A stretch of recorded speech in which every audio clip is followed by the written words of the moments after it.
Audible is the leading provider of spoken word entertainment and audiobooks, ranging from bestsellers to celebrity memoirs, news, business, and self-development. Every month, members get 1 credit to pick any title, plus 2 Audible originals from a monthly selection, and access to daily news digests from the New York Times, the Wall Street Journal, and the Washington Post, as well as guided meditation programs. Between a full-time job in IT and a full-time job in podcasting, it gets harder and harder to sit down and read the books I'm interested in. This is where Audible comes in.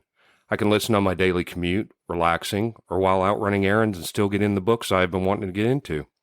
You can download titles and listen offline anytime, anywhere. The app is free and can be installed on all smartphones and tablets. Now you can try Audible risk-free with a special 30-day free trial by visiting audibletrial.com/nerdery and murdery. That's audibletrial.com/nerdery and murdery. Don't let your busy life get in the way of that great book you've been wanting to read. Go get your free trial of Audible today. This podcast is sponsored by BetterHelp. This is Geoffrey, and we've talked about many times before that I experience problems and struggles with my mental health. And really, without a healthy mind, being truly happy and at peace is hard.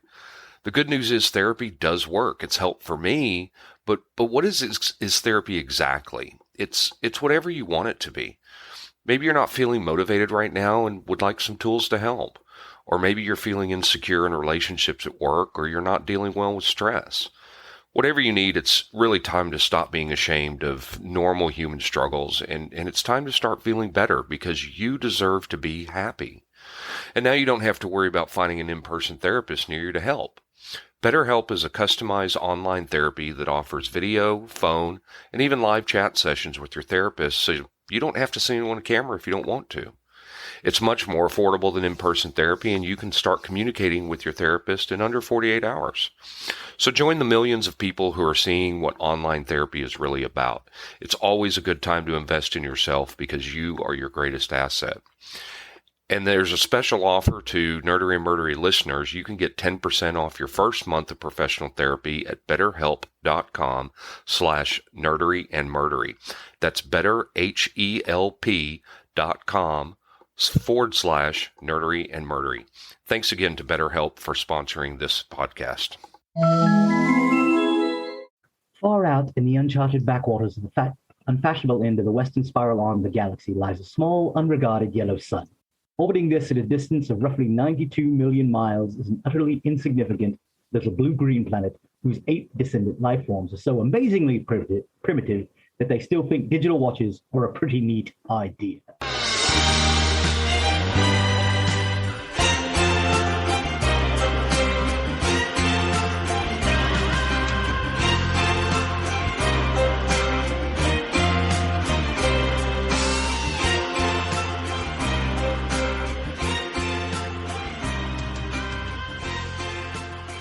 So welcome to episode 42 of Nerdery and Murdery. 42! If those of you who are not in the know don't understand the significance of 42 or that open, but by the end of today's episode, I think you'll have an idea of what it all means. So excellent. With that, I am Zig with your nerdery. And I'm Geoffrey with your murdery. Again, welcome to episode 42. This episode is going to center around all things 42 and hitchhiking. Hitchhiking. And make sure you've got your towel with you. It's a tough universe out there. Absolutely. People out there trying to do you, take your things. You got to know where your towel is. Should always know where your towel is. So we're recording over Zoom for the first time.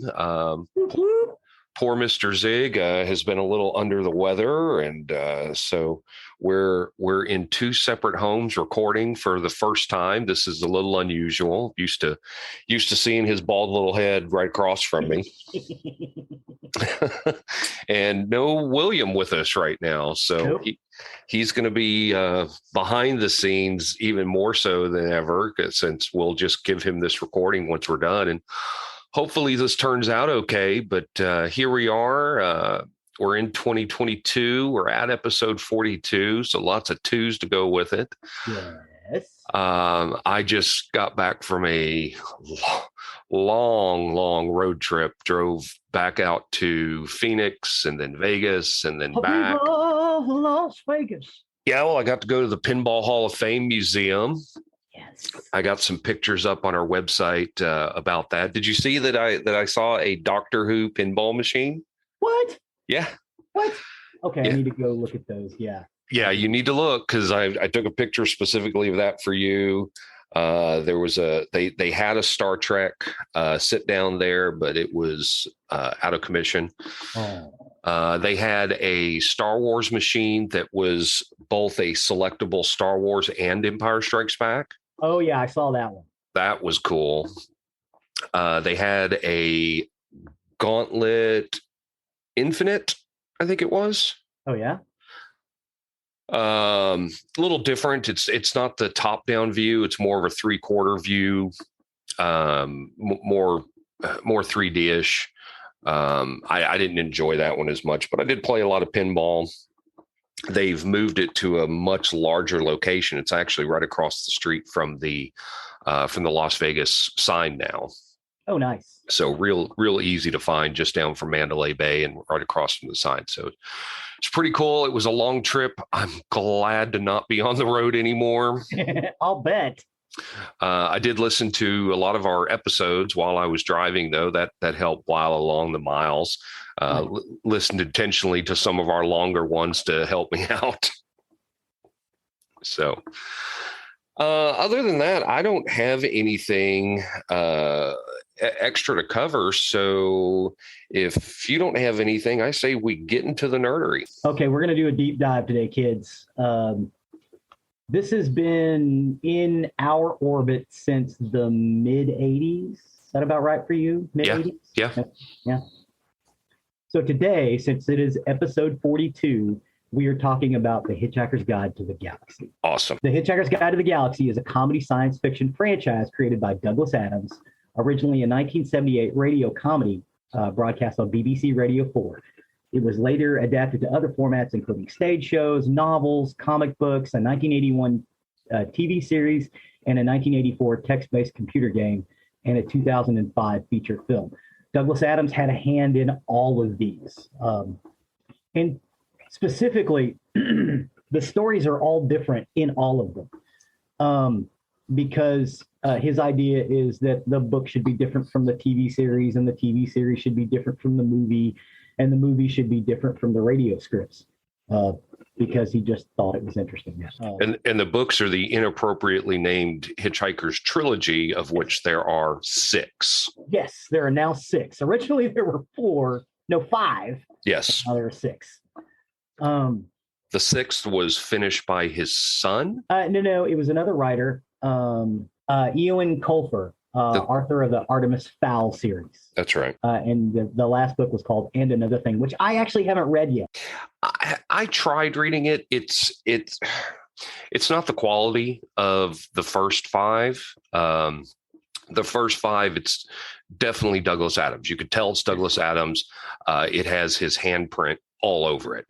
The 6th one was taken from his notes and is just so very different. It's very difficult to get through. I actually was kind of bored by it. Oh yeah. Yeah. Oh. Well, I feel like I should read it. It's, the guy may have been punching above his weight, and I feel sorry for it because I don't think he's necessarily a bad writer, but I mean, come on. Douglas Adams was head of the Footlights at Cambridge University for years. Sure.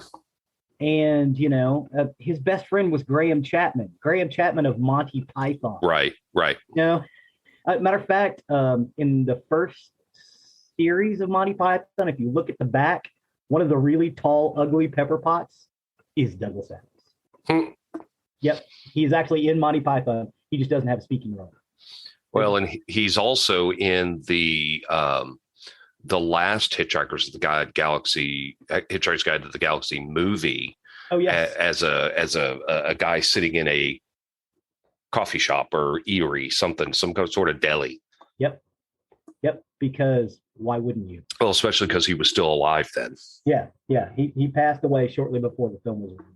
Mm-hmm. The Hitchhiker's Guide to the Galaxy has become an international multimedia phenomenon. The novels are most widely distributed, having been translated into more than 30 languages by 2005. Wow. Yeah. Because I can see how that would be difficult because he really does like to play with the English language. Mm-hmm. And I'd like to see how some of those translations come across. Makes me think of the World According to Garp, where T.S. Garp is talking about his mother's books, and he says they translated it into Apache.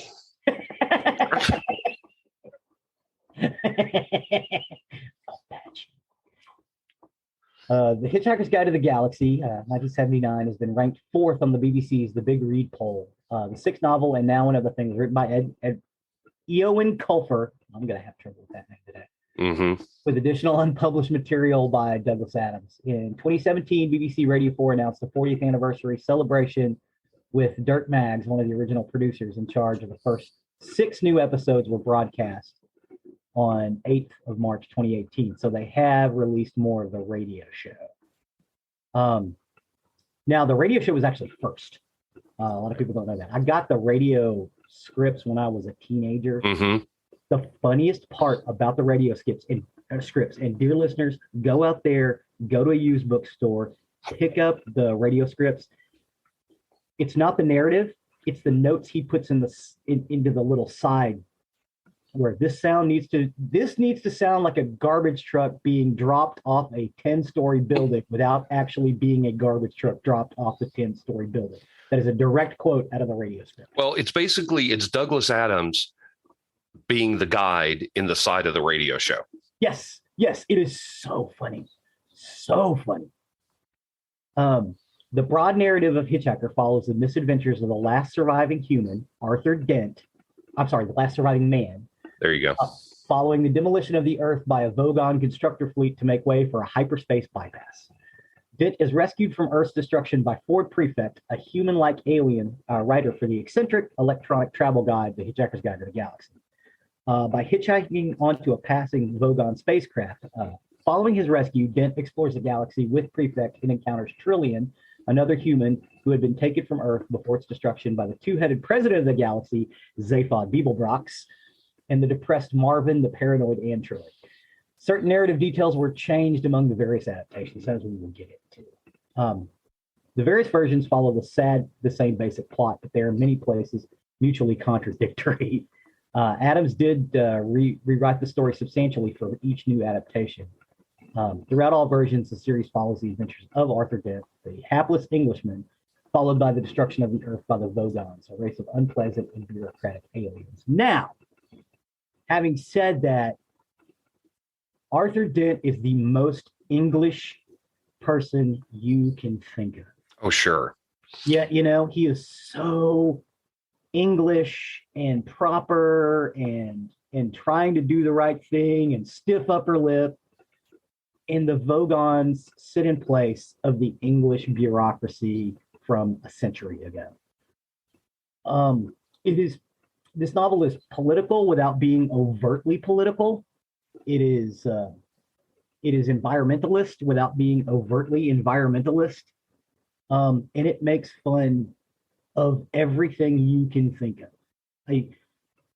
Advertising, pop psychology, anything you can think of that can be made fun of is made fun of in this series. Philosophy, psychology, it covers so much. And rock music, religion, you name it, it makes fun of it, but in a way that's not off-putting. No, it just forces you to stretch out. Yes, I think that's why people like this series the most. Now, the Vogons, who were tearing down the Earth to make way for an intergalactic bypass. Dent's adventures intersect with several other characters. Ford Prefect, which is not the dude's name. You finally find out in the movie his real name is Ixie. Yes. Ford Prefect was a car that they produced in England back in the 50s and the 60s by Ford of England. Ford thought that the intelligent species on Earth were cars, so he named himself after a car. And Ford decided to rescue Arthur because he liked him. He was nice. Well, and in the movie, he does it because Arthur saves him. Yeah, for trying to shake hands with a Ford. Yes. It's barreling down the street. And I wish that the last movie had done better, because I thought that the actors that they had were, for the most part, fairly perfect. You had Alan Rickman as Marvin the Paranoid Android. Martin Freeman as Arthur Dent. Yeah, also the most English man in the world. Yes. Mos Def as Ford Prefect, and Zooey Deschanel as Trillian. Yeah. I thought they were great. I thought that what's his name was a bit over the top as Zaphod. Yeah. I kind of liked him making Zaphod an American. I thought that was a nice little stab at us. Well, I love the way he did the Zaphod ego. Yeah. Okay, but I'm so used to the original television series where the two heads were visible all the time. Versus hidden below the neck that would pop out every now and then. So it was a little different, and that one got real heavy on religion. Yeah. But for the most part, I thought the actors were perfect in it. I thought they did really, really well with the movie, and I wanted to see more. Yes, and we didn't get any more. No. Oh, that's it. And I love the design. The Heart of Gold didn't look like a hairdryer. Right. So basically in the story, Zaphod Beeblebrox, Ford's semi-cousin, was elected galactic president, and he got this new spacecraft equipped with an infinite improbability drive and stole it. Yes. And he went and picked up Tricia McMillan, or Trillian, who Arthur was trying to pick up at a party. He met her at a party in Islington. Shout out to Islington, by the way. We've got listeners there. Thanks to Beeblebrox's intervention, is the only other human survivor on Earth, Trillian. In their travels, Arthur comes to learn that the Earth was actually a giant supercomputer created by another supercomputer, Deep Thought. Deep Thought has been built to its creators to give the answer to the ultimate question of life, the universe, and everything, which after eons of calculation was given simply as 42. Deep Thought then instructed the designers to build Earth, a bigger supercomputer, to determine what the question actually was. Because 42 will make sense if you know the actual question. Yes. And all they could come up with, because the program didn't get to finish, was what do you get when you multiply 6 by 9? Right. Which that was actually from a Scrabble bag. Yes. You pull it out of a Scrabble bag. And what do you get when you multiply 6 by 9? Right. Not true. So basically, Deep Thought held the question of what is the secret to life, the universe, and everything. Now, Arthur escapes, and they decide to have lunch at the restaurant at the end of the universe before embarking on further adventures. The first radio series comes from a proposal called The Ends of the Earth. Six self-contained episodes, all ending with Earth being destroyed in a different way. While writing the first episode, Adams realized that he needed someone on the planet who was an alien to provide some context, and this alien needed a reason to be there. So Adams finally settled on making the alien a roving researcher for a wholly remarkable book named The Hitchhiker's Guide to the Galaxy. As the first radio episode's writing progressed, the guide became the center of the story, and he decided to focus on the series on it, as opposed to 6 Ways the Earth Ended, which I don't think he ever did that. I kind of would have liked to have heard some of the other stuff that he'd done other than that, but this kind of took over that whole idea. Um, and the destruction of the Earth is just being a holdover from that original idea, the first one. Now, the title came from a 1971 incident while he was hitchhiking around Europe with a copy of the Hitchhiker's Guide to Europe book. While lying drunk in a field near Innsbruck, he was lying with a copy of the book on his chest and staring up at the stars, and he thought it would be a good idea for someone to write Hitchhiker's Guide to the Galaxy as well. However, he later claimed that he'd forgotten the incident itself and only knew it because he told the story to his friends, and they reminded him of while he was on holiday in Greece. Now, Adams' fictional guide is an electronic guidebook to the entire universe, originally published by the Megadodo publications. Again, he likes to play with words, and some of these are just silly. One of the great publishing houses of the Ursa Minor Beta, the narrative of the various versions of the story is frequently punctuated with excerpts from the guide. The voice of the guide, originally Peter Jones in the first two radio series and in the TV version, and later William Franklin in the third, fourth, and fifth radio series, and Stephen Fry in the movie version. And they also provide a general narration. Matter of fact, the opening stab we did was how the Hitchhiker's Guide to the Galaxy opens. Right. Throughout it, you get the guide reading to you and sometimes explaining some things that are going on, sometimes giving you some background into some things that are going on, sometimes just random bullshit. Yeah. Yes. Like a six-legged mega donkey. Yes. Or the bug bladder, the ravenous bug bladder beast of trawl. Thank you. That one. So now a pilot program was commissioned in March of 77, and they recorded by the end of the following June. Now, a second series was commissioned in 79 and transmitted in 1980, and episodes of the first series were re-recorded to release on a record and audio cassettes, and that's when Adams adapted the first series into the novel. After the 1980 transmission of the second radio series, the second novel, Restaurant of the Universe, was published. And then they adapted the first series to television. And the following three further novels, computer game, and various other media. Adams considered writing a third radio series to be based on the novel Life, the Universe, and Everything in 93, but the project didn't begin until after he died. Now, Dirk Maggs, with whom Adams has discussed the new series, directed and co-produced it. And he did the rest of the Hitchhiker's Guide to the Galaxy novel, So Long and Thanks for All Fish, Mostly Harmless. And then eventually they did the Eoin Colfer. E-O-I-N. I can't. Right. When, maybe? I don't know. Mr. Colford. Yes, Mr. Colford, because I don't speak the Gaelic. Right.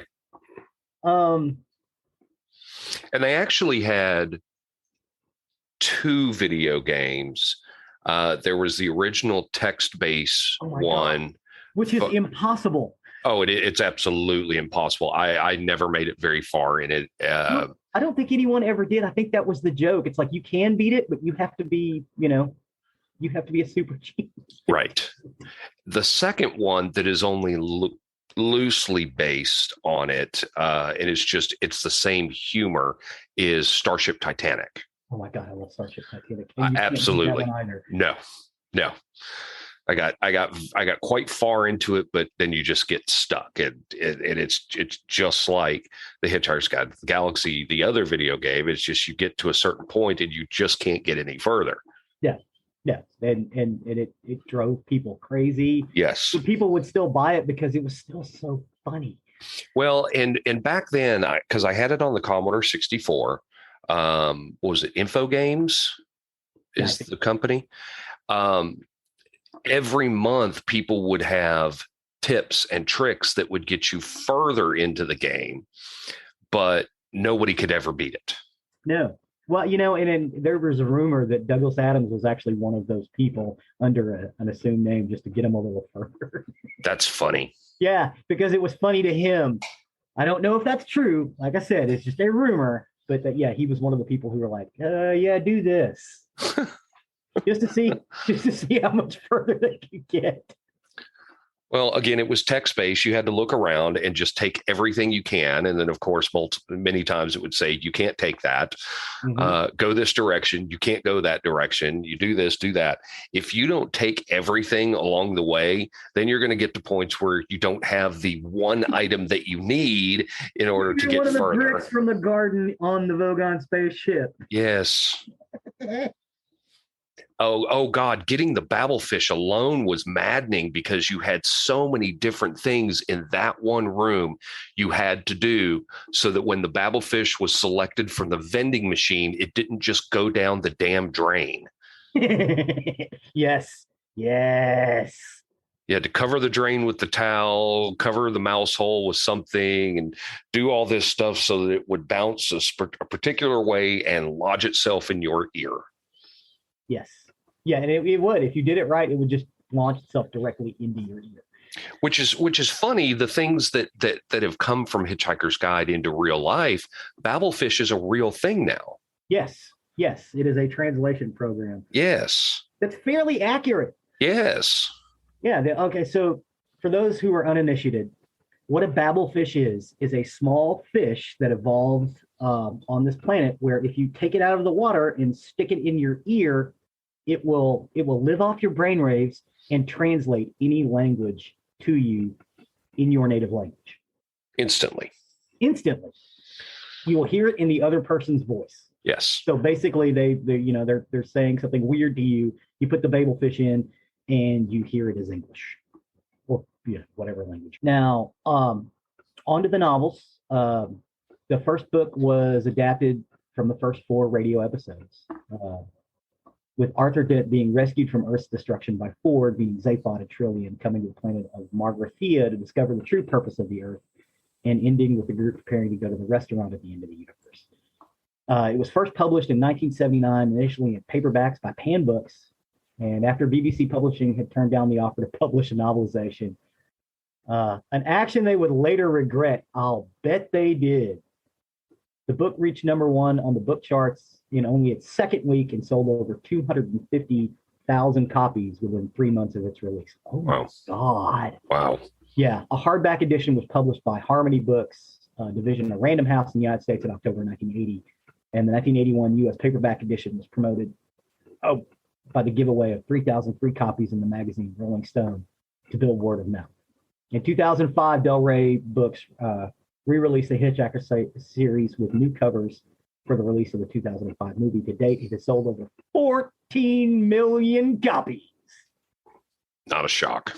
No, it's not. And at this point, you come up with on the book, you get the Hitchhiker Critter, which was just a little weird publishing thing they did, which is this green smiley face with arms that smiles. And underneath it, it says, "Don't panic," which is what's written on the Hitchhiker's Guide book itself, which is in the story, the Hitchhiker's Guide to the Galaxy. It's a little computer book with a little screen on it, and its cover says, "Don't panic." In big, friendly letters. So the Hitchhiker's Critter has come to be synonymous with the publishing, and you will see it on the books. Anytime they publish one, even if it's very small, even in the corner, they will put this little green Hitchhiker Critter, which is this big green smiley face. So you'll see this a lot, and you don't know what it means. It's this big green smiley face with arms, with a big smile, and it says, "Don't panic." That's what it's from. Now, a photo illustration edition of the first novel appeared in 1994. The Restaurant at the End of the Universe, the second novel, was published in 1980. And in it, Zaphod is separated from the others and finds out he is part of a conspiracy to uncover who really runs the universe. Zaphod meets Zarnawoop, a conspirator and editor for the guide, who knows where to find the secret ruler. Zaphod becomes briefly reunited with the others for a trip to Milliways, the restaurant at the end of the universe. Zaphod and Ford decide to steal a ship from there, which turns out to be a stunt ship pre-programmed to plunge into a star for special effects in a stage show. For a rock band where the lead singer is dead for a year for tax purposes. What was the name of that band? Oh my God. Oh my God. I can't believe I can't remember it. Well, because I remember that their ship, Disaster. Something disaster. yes, but I remember that their ship was black, like uncomfortably black. Yeah. Yeah, and it didn't turn very well. Runs No. like yeah. Disaster.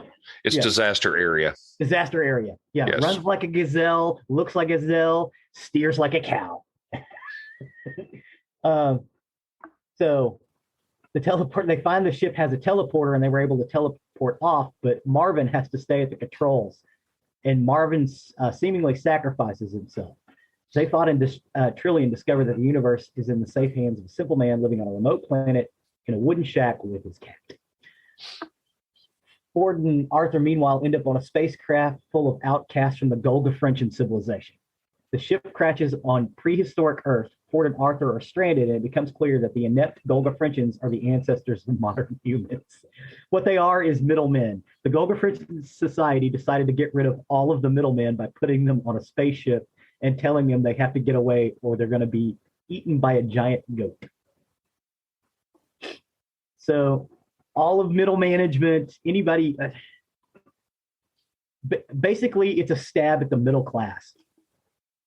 And because the Golga-Frenchians ended up there, they disrupted the Earth's program. So when Ford and Arthur managed to extract the final readout from Arthur's subconscious by pulling the letters out of the Scrabble bag, they find out that the program was interrupted by the Golga-Frenchians. Arthur then comments, "I've always said there was something fundamentally wrong about the universe." No, that's just your typical Wednesday. Yeah, that's never could quite get the hang of Thursdays. Thursdays, that's it. The book was adapted for the remaining material for the radio series, covering the 5th episode to the 12th episode. But they also changed it a little bit for the radio. But at the end of that book, Ford and Arthur are stranded on prehistoric Earth. And at the beginning of the next book, Life, the Universe, and Everything, it's where it picks up that Ford and Arthur are rescued. Basically, that's where Life, the Universe, and Everything, the 3rd book, picks up, is with them being stranded on the planet. Now, this has spawned something that Geoffrey and I have referred to for years, and that is bistro mathematics, or somebody else's problem. Yes. Paint it pink, slap a couple of flashlight batteries on it. It's somebody else's problem. That's right. You could ignore it and go on with something else. Yes. So, yeah, the idea of Ford and Arthur get on board a spaceship with Marvin that's controlled by what they call bistro mathematics, or it's similar to the improbability drive, but it's the somebody else's problem drive. Right. So Geoffrey and I have referred to that for years as being, that's somebody else's problem. Let's paint that pink, strap a couple flashlight batteries on it, and make it somebody else's problem. Now, Life, the Universe, and Everything. Ford and Arthur travel through the space-time continuum from prehistoric Earth to Lord's Cricket Ground. There they run into Slartibartfast. Oh, no, it was Slartibartfast that picked them up. Yes. Which was originally, I hate to curse, but originally the name was going to be Fart the Fuck a Lot. And exactly. They wanted the rudest name they could think of, and then they basically just played with Fart the Fuck a Lot until they came up with Slartibartfast, where it sounds like it's really dirty, but it's actually not. Thank you, Douglas Adams. It's also, according to Slartibartfast, not really important. Not really important. What's your name? It's not really important. Slartibartfast. Slartibartfast. I told you it wasn't really important. And long ago, the people of the planet Cricket attempted to wipe out all life in the universe, and they were stopped and imprisoned on their home planet. Now they're poised to escape with the help of Marvin, Zaphod, and Trillian, our heroes, to prevent the destruction of life, the universe, before they go their separate ways. This is the first Hitchhiker book originally written as a book and not adapted from the radio. Now, the story was based on a treatment that Adams had written for the Doctor Who theatrical film. Because in 1979, Douglas Adams was also the script editor for Doctor Who. People know that. Or at least not many people over here. So the Doctor's role being split between Slarta Bartfast and later Trillian and Arthur. The front cover of the Ultimate Hitchhiker's Guide, a collection of the 5 books in the series written before Adam's death, is a leather-bound volume published in the United States by Portland House, a division of Random House in 1997. That is the one that looks like the Hitchhiker's Guide, which we have a copy of here. I think I need to include a picture of that in our. Yes, please. Because it really looks cool, even though it's a little dog-eared. I think one of the dogs actually chewed on the edge of it. The next book was So Long and Thanks for All the Fish. Now, having said this, I had first seen the television series on KERA, right? Yes, station, and I had seen that there were books out. This would have been about 1984, 1985. So I had gone to the store with my mom, and I picked up Life, the Universe, and Everything, and started reading it. And I thought it was so funny, but my mom's like, "Come on, let's go." So I set the book down, and then we were running around doing some shopping or whatnot. And she was like, "Why didn't you pick that book up?" I'm like, "Oh, I could have got the book." She's like, "Yeah, you can. I'll buy you a book." So we went into a bookstore, and I couldn't find Life, the Universe, and Everything, even though I read like the first 10 or 15 pages of it. So I picked up So Long and Thanks for All the Fish. So I originally read this series out of sequence. It wasn't until I was in high school that my friend Angela, who we've talked about, said, "Dude, you need to read these in sequence." Because I'd read So Long and Thanks for All the Fish, and I'd read Hitchhiker's Guide to the Galaxy. She was like, "Here's Life, the Universe, and Everything," or here's Restaurant, the Universe, and here's Life, the Universe, and Everything. Read these in sequence. So Long and Thanks for All the Fish will make so much more sense. Yeah. I can't imagine reading that one without reading the others first. I'm telling you, it's a pretty good way to read it. I would recommend it. So read So Long and Thanks for All the Fish and then go back. It kind of tilts your brain a little bit. Yes, it will. And Arthur returns home rather surprisingly, since it was destroyed when he left, and he meets and falls in love with a girl named Fenchurch. Fenchurch. Yes, and discovers that Earth is a replacement provided by the Dolphins in their Save the Humans campaign. So yeah, the title of the book, So Long and Thanks for All the Fish, is the message that the Dolphins left when they left Earth right before the Vogons got there. Like all the Dolphins disappeared, and as they disappeared, they did this elaborate dance where they were jumping through hoops and everything. And if you could translate it, what it said was, "So long and thanks for all the fish." So yeah, the Dolphins came back and had commissioned Slarta Bartfast to rebuild the Earth so it could pick up where it left off. Eventually, he rejoins Ford, who claims to have saved the universe in the meantime, to hitchhike one last time and see God's final message to his creation. Along the way, they're joined by Marvin, the paranoid android, who, although 37 times older than the universe itself, has just enough power left in his failing body to read the message and feel better about it before expiring. And I can't remember what the message was. I don't either. I was trying to think about that. Yeah, because I'll look it up. It was so anticlimactic. That's what made it so funny. After this, Douglas Adams went on to write the Dirk Gently Holistic Detective series, which was Dirk Gently's Holistic Detective Agency and The Long Dark Tea Time of the Soul. And he was eventually going to come back and do some more Hitchhiker stuff. So he wrote Mostly Harmless. Mostly Harmless was published in 1992. And it is where the Vogons take over the Hitchhiker's Guide to finish once and for all the task of obliterating the Earth. And Arthur loses Fenchurch while traveling around the galaxy despondently. Arthur's spaceship crashes on a planet Lemula, where he settles in happily as the official sandwich maker to a small village of people. Meanwhile, Ford Prefect breaks into the guide's office and gets himself an infinite expense account from the computer system, and then meets the Hitchhiker's Guide to the Galaxy Mark II, an artificially intelligent, multi-dimensional guide with vast power and hidden purpose. After he declines the dangerously powerful machine's aid, which he receives anyway, he sends it to Arthur Dent for safety. Oh, yes. Who's Arthur Dent? Trillian uses DNA from Arthur donated for traveling money to have a daughter. And when she goes to cover a war, she leaves her daughter, random frequent flyer Dent, with Arthur. Random, a more than typical troubled teenager, steals the guide Mark II and uses it to get to Earth.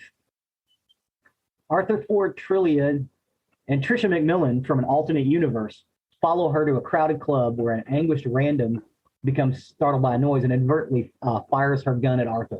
The shot misses Arthur and kills a man. Agrajag. So in the books, there's this creature called Agrajag who always gets killed at the expense of Arthur Dent. Yep. As a matter of fact, in his Life, the Universe, and Everything, he builds a temple of hate to Arthur Dent. Right. The club's name is Stavros. What? The club's name is Stavros. Stavros, thank you. Immediately afterwards, the guide, Mark II, causes a removal of all possible Earths from probability, and all the main characters, save Zaphod, were on Earth at the time and apparently killed, bringing a good deal of satisfaction to the Vogons. So yeah, he basically killed everybody off, which is why people didn't like that book. Yeah, it's not my favorite either. And to back up real quick, God's final message to man is sorry for the inconvenience. That's right. Thank you. Which makes Marvin happy. Yes, which makes Marvin happy. A couple of things in that book that I did like. Arthur makes sandwiches from the perfectly normal beast, Right. which is a herd of these animals that run through this one valley every year.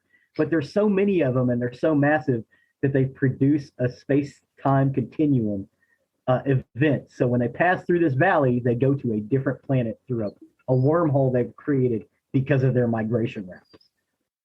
Which begs the question: why are they perfectly normal beasts? Like trans-dimensional migration route. So in 2005, they finally did adapt the last book into the radio series.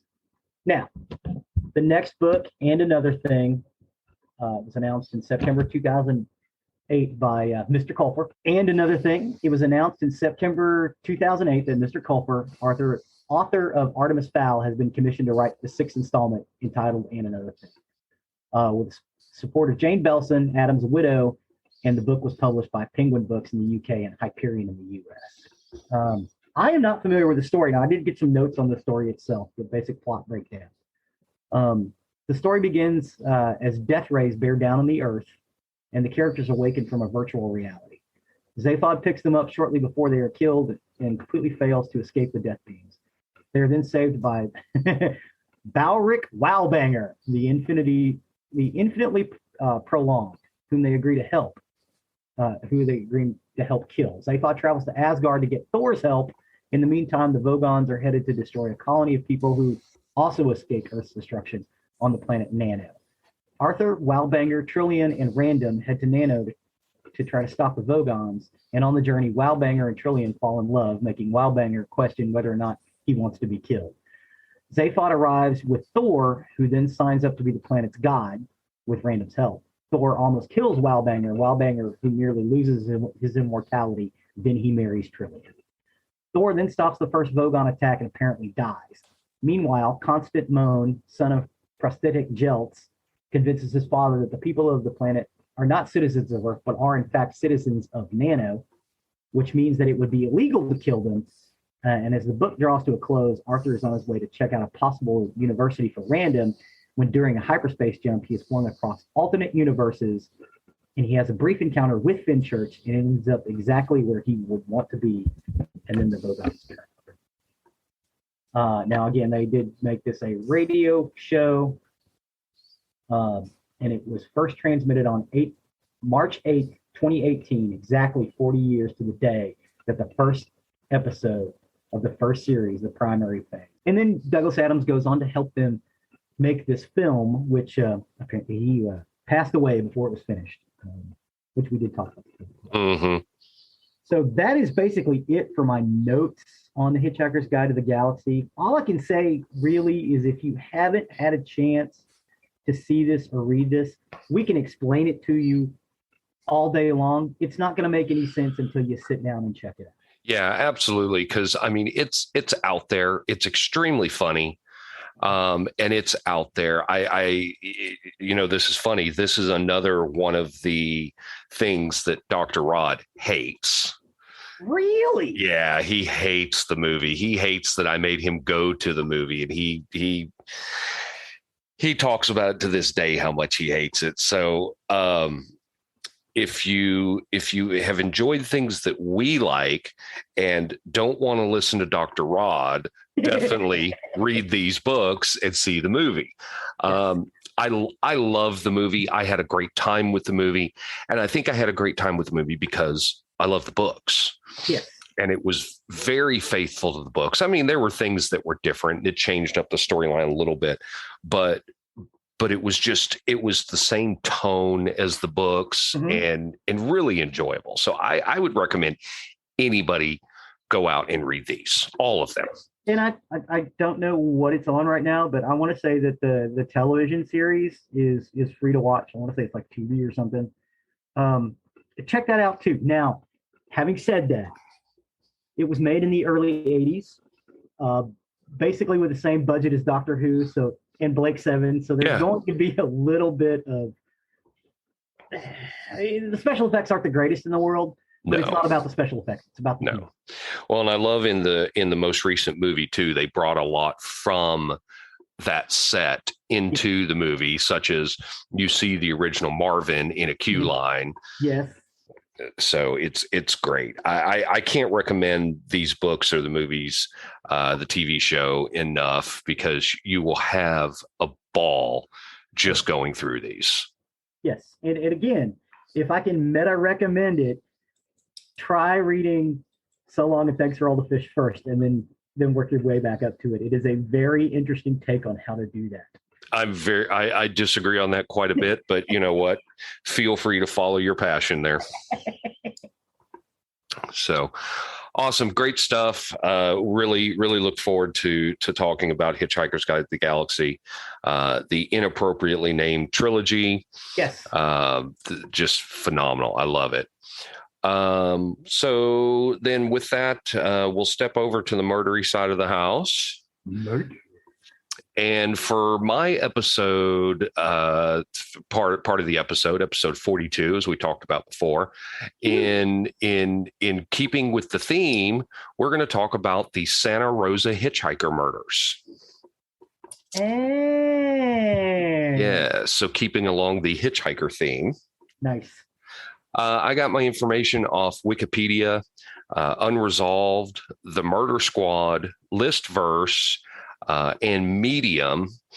And the Santa Rosa Hitchhiker Murders were a series of unsolved homicides involving female hitchhikers that took place in Sonoma County and Santa Rosa, California, of the North Bay area in 1972 and 1973. All of the victims were found nude in rural areas near steep embankments or in creek beds near roads. So it was, again, it's an unsolved series of murders, and it was either by a single serial killer or potentially multiple people. The police don't know to this day. Again, back in the 70s, and we still don't have a resolution to this today. And they stopped? They did stop, yes. Okay. So looking at Sonoma County, it's a very large and prosperous county in Northern California. It's located along the coastline, just north of San Francisco. It's been ranked as one of the best places to live in North America, except for the murders in the 70s. It's well known for its agricultural output, and it's the largest producer of wine in all of North America. Back in the 70s, the population of the entire county was less than 250,000 people. So it's not populous by any means. Again, it's part of the California wine country, and it's very much a small town feel, Santa Rosa being the largest city in the county, and it's got a population of about 50,000. So not real big, just kind of wanted to set a stage. Not small, but not tiny. No, not at all. I mean, 50,000 is not a huge city. And the entire county itself, 250,000. So it's pretty spread out. So the known victims that we have, the first two were Maureen Louise Sterling, who was 12, and Yvonne Lisa Weber, who was 13. They were both Herbert Slater Middle School students, and they disappeared around 9 p.m. on February 4th, 1972, after they were visiting the Redwood Empire Ice Arena. Back then in the 70s, 60s too, you'll find this quite a bit. People hitchhiked a lot. Hitchhiking was not seen as that dangerous back then. My dad even talked about it before, that he hitchhiked from Fort Worth back to the fort he was stationed at in Arkansas. So, this is something that people did, and young people especially often hitchhiked back then. Oh yeah, it's still fairly common from what I understand, in Israel. The people especially in their military uniforms, people just stop and pick them up. Like they never take the bus or anything because it's much easier just to hitchhike. It's still fairly common. Interesting. So the girls were hitchhiking, and they were last seen on Goonerville Road, which is northwest of Santa Rosa. Their bodies were actually found on December 28th, 2.2 miles north of Porter Creek Road. And they were down a steep embankment, approximately 66 feet off the east side of the roadway. At the scene, along with the bodies, there was a single earring, orange beads, and a 14-karat gold necklace with a cross. But the bodies had decomposed quite a bit by this point, and the cause of death couldn't be determined from the skeletal remains. The only reason they were able to identify one of the girls is one of the Maureen's mother identified the cross necklace and earring as her daughter's property, even though the mate to the earring wasn't found at the scene. Police did search the region, but whatever information police were able to compile early on very quickly led dead ends and rumors, and so the case began to go cold. Police then labeled the girls as runaways, so it received very little press attention, and then the cases just got thrown to the back burner. Do you think that it's possible they labeled them as runaways just so they didn't have to investigate it anymore? It's possible. You'll see that in many cases where if the police don't have a lot of information as to the why of the disappearance, that they'll label people as runaways or, left on their own or anything like that. And if they're runaways, they pretty much say, we'll just have to see if they come back eventually. Like an archaeologist. I don't know what this structure is, but so it must be a temple. Right. Exactly. The next one was Santa Rosa Junior College art student Kim Wendy Allen. She was 19 years old. She was given a ride by two men from her job at the Larkspur Natural Foods to San Rafael. They last saw her at approximately 5:20, hitchhiking to school near the Bell Avenue entrance to Highway 101. And she was carrying a large wooden soy barrel with red Chinese characters on it. According to friends, Kim had planned to turn this into a drum. And because of the sight of the barrel, dozens of motorists recalled Kim standing along the side of the road with her thumb out, looking for a ride. Well, yeah, that would stick in your mind. Hey, this is a girl with this giant barrel. Right, with red Chinese letters on it. Yeah. She would be found the following day nude, again down an embankment in a creek bed 20 feet off of Enterprise Road in Santa Rosa. She had been bound at the ankles and wrists. They did determine she had been raped and slowly strangled with a cord for an estimated 30 minutes. Oh. Strangulation is horrifying to think about because you're struggling the whole time, and you're aware of everything until you finally lose consciousness. strangulation, I just would is terrifying to me. They did recover semen from her body and a single gold loop earring that was found at the site. Of course, we had DNA back then, but there was no technology for DNA testing at the time. So all they had was the semen, which they couldn't match to anybody. There were markings at the top of the embankment and a possible leg impression indicating that the assailant likely slipped or fell while throwing or transporting the body. The two men who gave her a ride were given polygraph tests and they were ruled out as suspects. Again, polygraph tests, Yes, but people saw her after those guys. Yes. There was an aluminum frame orange backpack that Kim had been carrying at the time of her murder, and it was found several weeks later. And her checkbook was deposited in a drive-up mailbox across from the Kentfield, California post office sometime on the morning of March 24th, 1972, which was 20 days after she had been murdered. There were fingerprints other than Kim's found on the checkbook that they felt might belong to the killer. And when Kim was found, she had an oily substance on her right side that authorities said were similar to oil that was used in a machine shop. Overall, on her case, more than 30 people were investigated as persons of interest, but police were able to connect anyone to the physical evidence. Next, we have Lori Lee Cursa. She was a 13-year-old Lawrence Cook Middle School student. She'd been reported missing by her mother on November 11th, 1972. She disappeared while she and her mother were shopping at a U-Save, and she was last seen on either November 20th or 21st in Santa Rosa while visiting friends. They said she had run away. So now we have a verified runaway. Lori's home life was troubled. Someone reported seeing her hitchhiking on November 30th and stated that she was a frequent hitchhiker and a habitual runaway. So police see this as a runaway. They don't give it the attention that it needs to. And her frozen remains were located on December 14th in a ravine approximately 50 feet off the Calistoga Road, northeast of Rincon Valley in Santa Rosa. Frozen remains.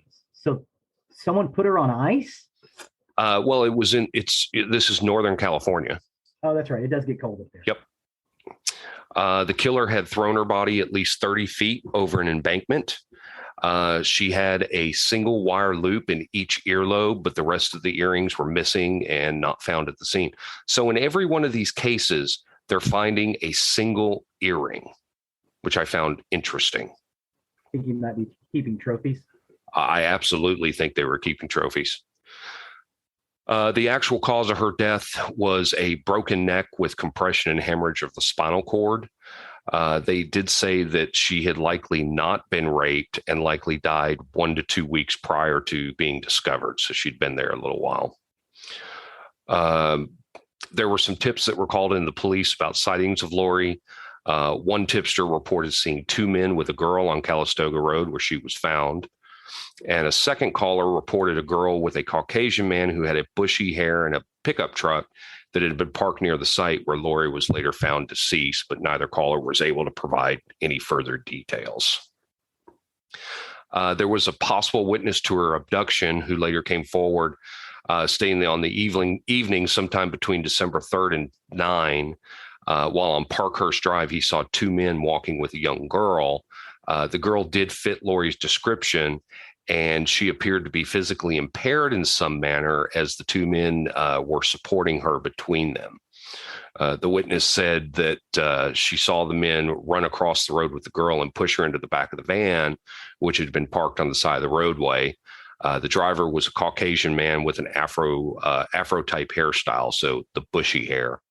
Mm-hmm. The vehicle then sped north on Calistoga Road, and authorities speculated that Lori was kidnapped, forced into the van, stripped of her clothing, and that she opened the passenger door of the speeding vehicle in an attempt to escape her captor or captors, which is when she fell or jumped and was pushed out and broke her neck when she fell down the ravine. She was then left on the side of the road, and the broken neck would have prevented her from moving, but it would have taken her some time to die from the injury, which is terrible. Oh, God. Yeah. Oof. Police were then debating on whether or not these crimes were even the work of a single individual. In January 1973 press conference, Sheriff Don Strapicki, I think is how you pronounce it, he stated that the cases of Yvonne Weber, Maureen Sterling, Kim Allen, and Lori Cursa were indeed linked. There was a small faction of law enforcement in the region, however, that believed that these crimes might be unrelated, with the deaths being the work of varying killers who happen to share similar MOs. I disagree with them a little bit. Mm-hmm. You seem to have very similar, especially, like I said, in case after case, the single earring, right? The problem is, because of the lack of physical evidence, it was hard to determine whether or not the victims were linked in any tangible way. Next, you had Carolyn Nadine Davis. She was 15 years old, and she ran away from her home outside of Anderson in Shasta County on February 6, 1973, and she spent the next 5 months traveling and hitchhiking. She did post a letter to her parents shortly after she ran away, in which she wrote that she had left voluntarily and never planned to return home. So verified runaway at this point. She visited her grandmother in Garberville, California in early July of 73. Remember, she left in February. Yes. She spent about 2 weeks with her before she decided to leave again. And she told her grandmother she planned to hitchhike to Modesto, California, and stay there with friends. Her grandmother did drive her to the downtown district of Garberville on July 15th, 1973, and parked in front of the post office, which was located 2 city blocks away from Highway 101, which we have found victims before. On July 31st, just 16 days later, in Santa Rosa, just 3 feet from where the remains of Sterling and Weber had been recovered, Carolyn's body had been found. Her cause of death, however, was strychnine poisoning, and they discovered that approximately 10 to 14 days after finding her body. It couldn't be determined whether the poison had been administered by needle or pill. Pathologists determined that her death was probably on July 20th, which was 5 days after her grandmother had last seen her. It couldn't be determined if she had been raped or not, but an autopsy of Carolyn did find that there was an injury to her right earlobe that it appeared to be an attempted ear piercing. Her left earlobe had not been pierced. Again, one earring. Oh, wow. Okay. Investigators did postulate that her body had been thrown from the road, as the hillside brush appeared undisturbed. Interesting in this case, an investigator said that a twig figure witchcraft symbol, meaning carrier of spirits, was found by her body. This was reported in 75 as a rectangle connected to 2 squares with bars running alongside, constructed of twigs or sticks. And it was identified as an occult symbol dating back to medieval England, which suggested a possible connection to the Zodiac killer. Which we'll cover in another episode. The symbol was located on the roadway above the site where Carolyn was found, but other investigators later cast doubt on the meaning of the twig figure and whether it had any connection to the girl's murder or not. I don't know about this one. Finding an occult symbol near a murder, I kind of think 2 and 2 do make 4. Yeah, no, I'm with you. Yeah. Especially the little Blair Witch symbol. I'm assuming it's what you're talking about. And that's exactly what I thought of, was the Blair Witch symbol. So yeah, probably.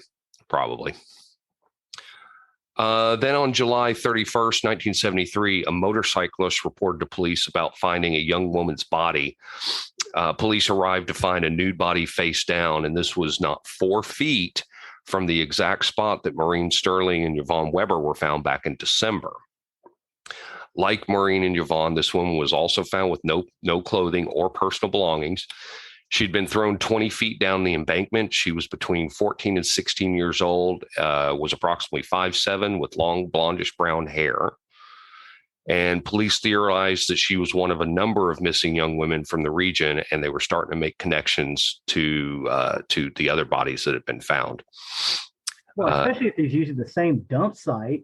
Exactly. Sheriff Stripecki, I'm probably pronouncing that wrong every time I do it. He did tell the press that the killer was playing games with them by abandoning bodies in the same place. So for this person, the pathologists were unable to determine the cause of death, but they found a strange wound in her right ear, which appeared to be a small hole similar to an ear piercing that didn't seem to have been done correctly, and her left earlobe had not been pierced.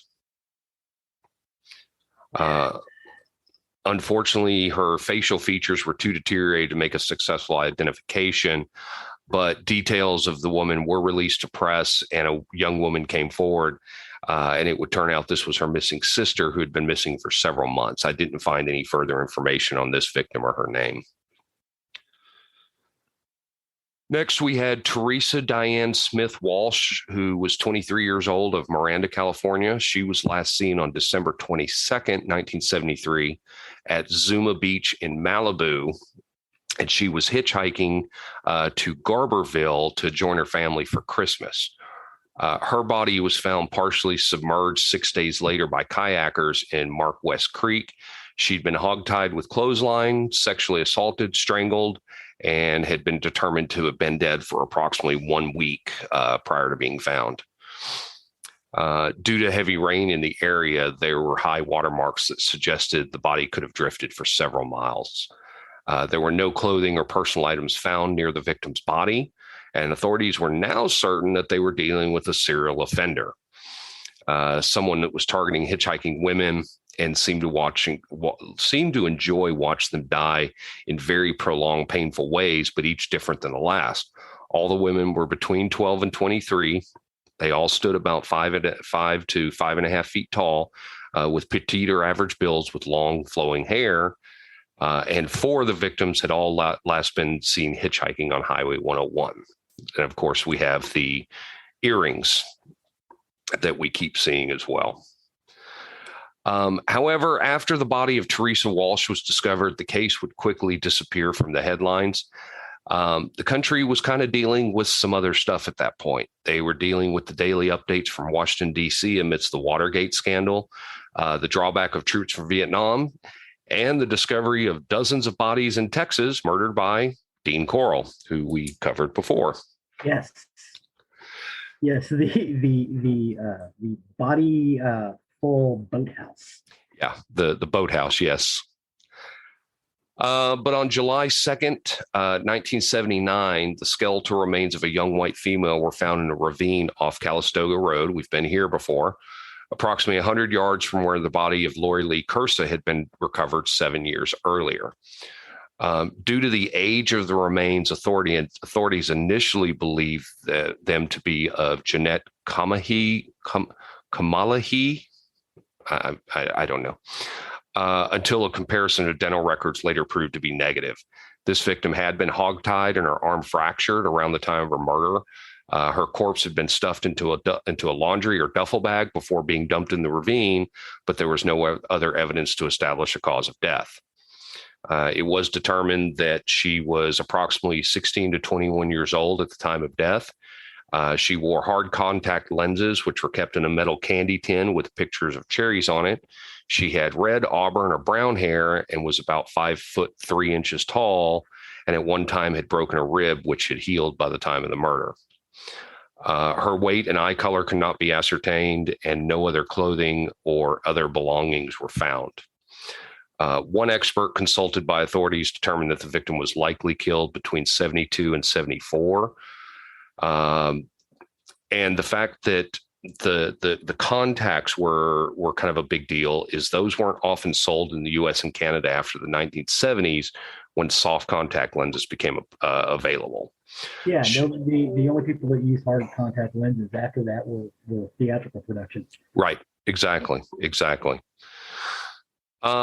Some possible victims, but not confirmed. Lisa Michelle Smith, who was 17, was last seen hitchhiking on Hearn Avenue in Santa Rosa, and her disappearance was never solved. She was initially reported missing from Petaluma, California by her foster parents on March 16th, 71. Authorities suspect that it's possible that she was a victim or that there was an attack on her related to the other attacks around the same period. And there was an article published on April 1st, 71 in the Santa Rosa Press-Democrat that reported that Lisa had apparently hitchhiked to San Francisco, and on March 26th, she had been picked up by a male driver. It was said that she jumped out of the pickup that was going 55 miles an hour. After the driver brandished a gun and threatened to rape her. She was treated for a concussion at Novato General Hospital, but left before authorities could interview her, and then she hitchhiked back to San Francisco. According to one source, her biological parents located her and took her back to their home in Livermore, California. However, a 2011 article states that Lisa was never found. The strange thing is, all of the hospital and law enforcement records related to the case went missing by 2011. So we don't really know what happened to her. Was she found? Was she not? Was she a victim? Carrie Ann Graham, 15, Francine Marie Trimble, 14, both of Forestville, disappeared in mid-September 1978.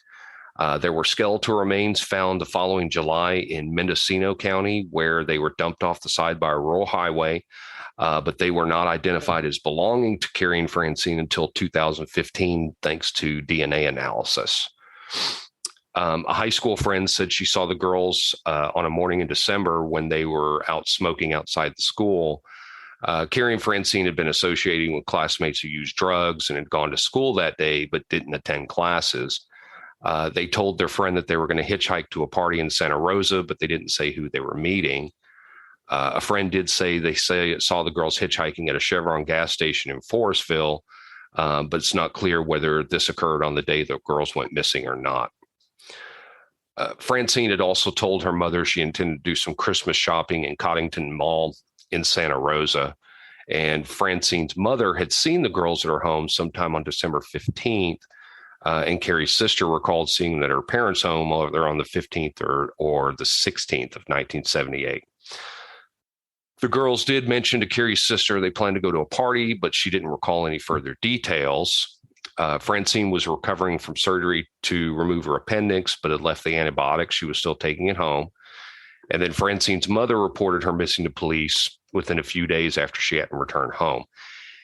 Carrie did have a habit of running away to stay with friends, just like her older siblings had. And so her parents were not overly concerned at first when she didn't come home. I've heard too many of these where parents are not concerned when somebody doesn't go home. And I want to steal something from other shows that I've heard. If you suspect something or somebody is missing and it's a little out of character for them. I mean, I understand she hitchhiked and sometimes didn't come home, but I don't know. It's the whole thing. Be rude, be weird. Oh yeah. Yeah, if my kids don't show up, when they're supposed to, I get freaked out. If nothing else, I'm going to call them. Granted, you couldn't do that back in the 70s, but right. Hey, what's going on? Oh, I'm over at so-and-so's. Okay, we'll see you when you get home. I know, right. Carrie's parents didn't even tell her brother that Carrie was missing until they saw him in person years later. Weird. And police also didn't question any of the girls' classmates, and they weren't aware that none of them were aware that they were considered missing. There was no official missing persons report filed for Carrie until decades later, when Carrie's sister suspected the victims found were Carrie and Francine and urged the police to conduct the DNA testing. Police had believed the girls were runaways and had not thoroughly investigated their disappearance. We hear this again and again. And authorities could not identify a cause of death for the victims who were found. In 1979, duct tape was found at the scene, indicating the two girls had likely been bound. And there was a single bird-shaped earring found at the scene that Carrie's sister later identified as the one she had been given to Carrie. And once again, a mate to the earring was not found at the scene. Oh. To me, this is kind of a calling card here. We find one earring and the match is not there. Go ahead. Usually the right one as well, right?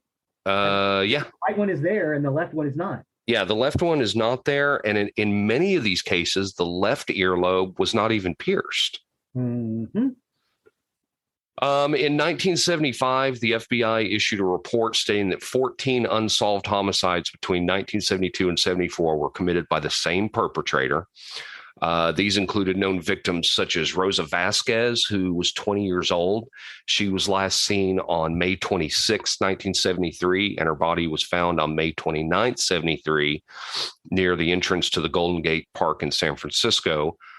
She'd been strangled and her body had been thrown 7 feet off the roadway into some shrubs. So, like the others, thrown off an embankment. Yvonne Quillatang was 15. She was found strangled in a vacant Bayview district lot on June 10th. She was 7 months pregnant at the time. Oh.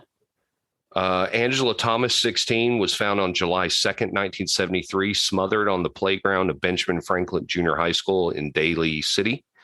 There was a locket that was recovered near her body. Nancy Patricia Gidley was a 24-year-old radiographer. She was last seen at the Roadway Inn Motel on July 12, 1973, and she was found strangled behind the George Washington High School gym 3 days later. She was found unclothed except for a single fish-shaped gold earring and was determined to have died within the previous 24 hours.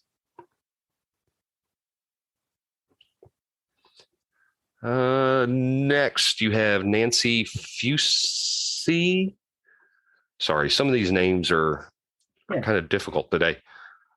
She disappeared after going to a dance club in the Sacramento area, and her remains were found on July 22nd, 73 in Redding. She had been stabbed to death. In 2011, one of Nancy's 5 children, Angela Darlene Fusey McNulty, was convicted of torturing, beating, and starving to death her 15-year-old daughter, Jeanette Marie Maples. And Darlene actually became the second woman ever sentenced to die in Oregon and the first since the 1984 reinstatement of the death penalty. Just an interesting note. Wow. Next, there was Laura Albright Odell, 21 years old, went missing on November 4th, 1973, and was found 3 days later in the bushes behind the boathouse at Stowe Lake in Golden Gate Park. Her hands had been tied behind her back, and the cause of her death appeared to be from head injuries or strangulation. Brenda K. Merchant, 19, was found stabbed to death in her home February 1st, 1974. And then Donna M. Braum, 14, whose strangled body was found on September 29th, 74, in Salinas near Montgomery.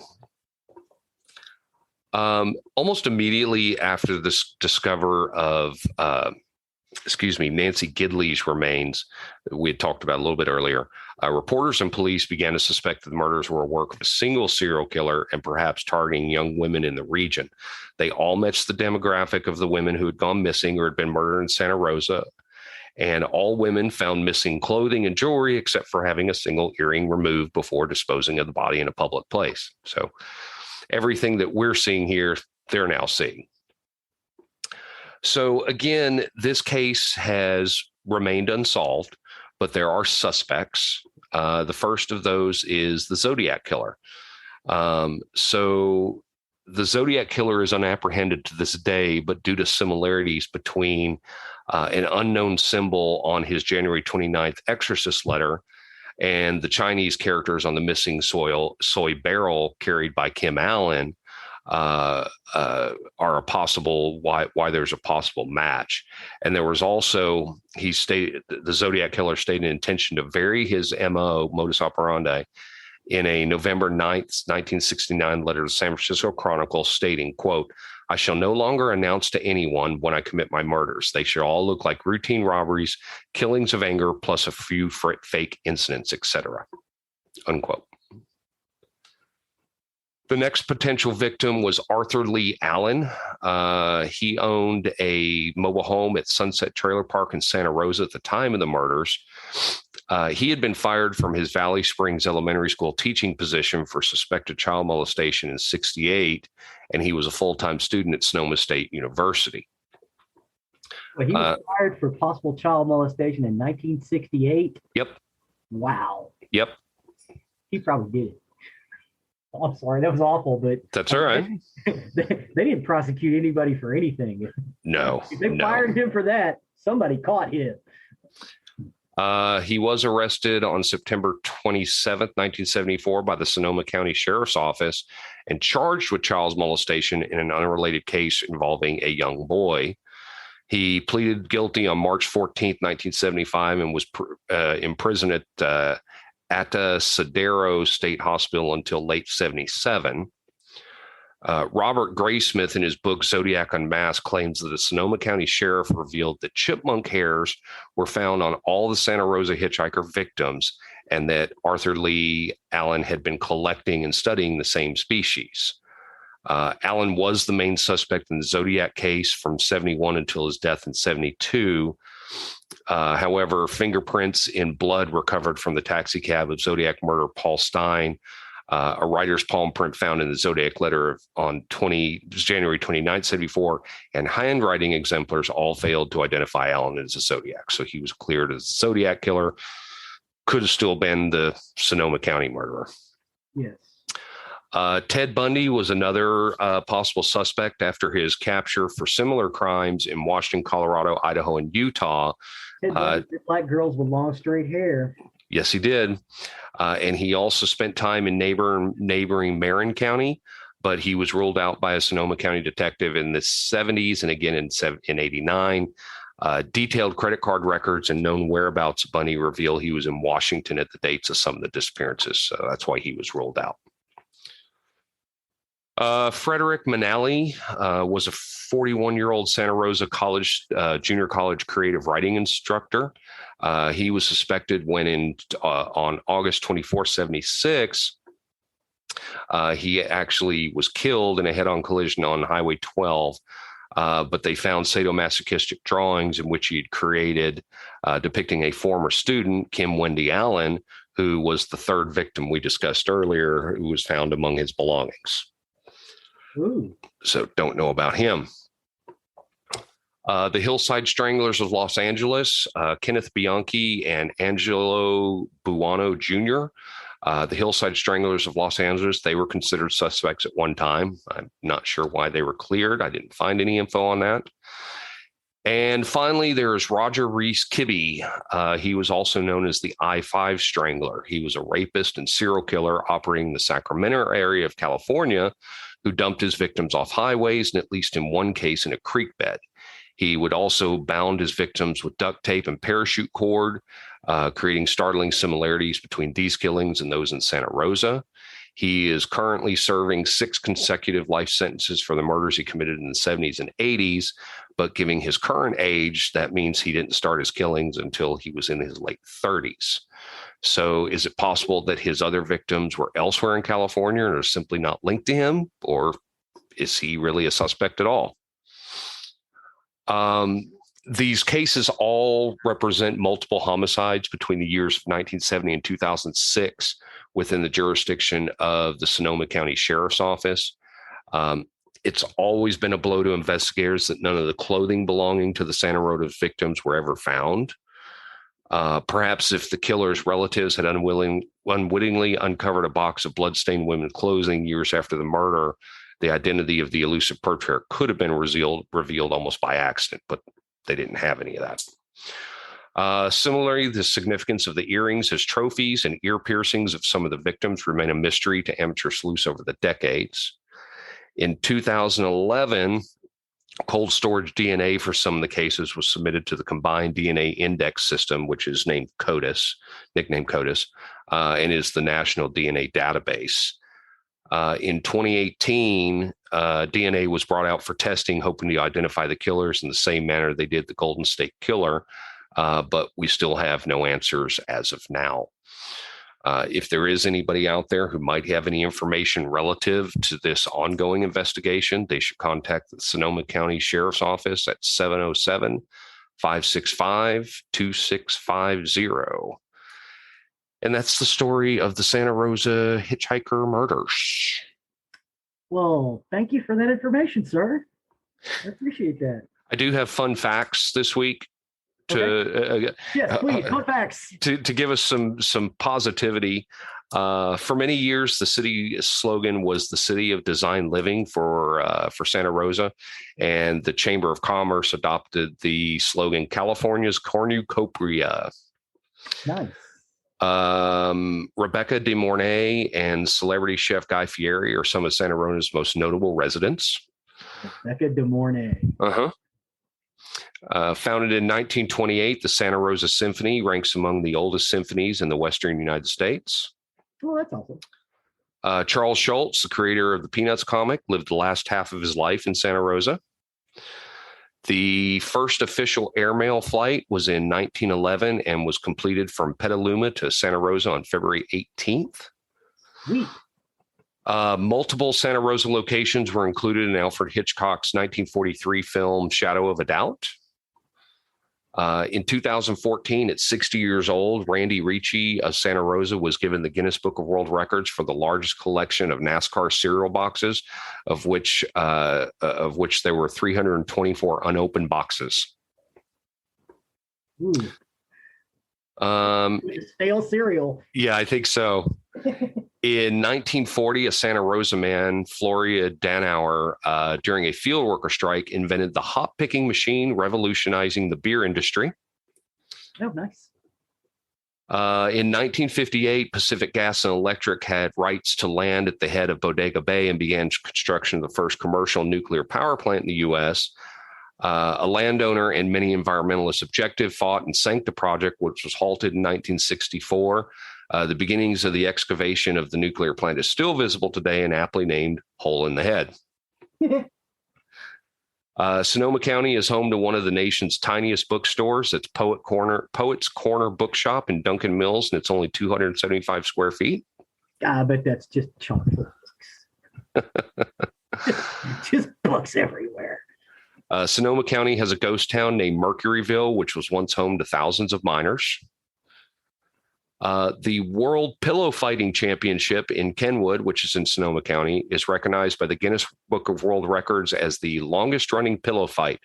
The tradition, which lasted 40 years, ended in 2016 when organizers found the crowds it attracted too large and chaotic.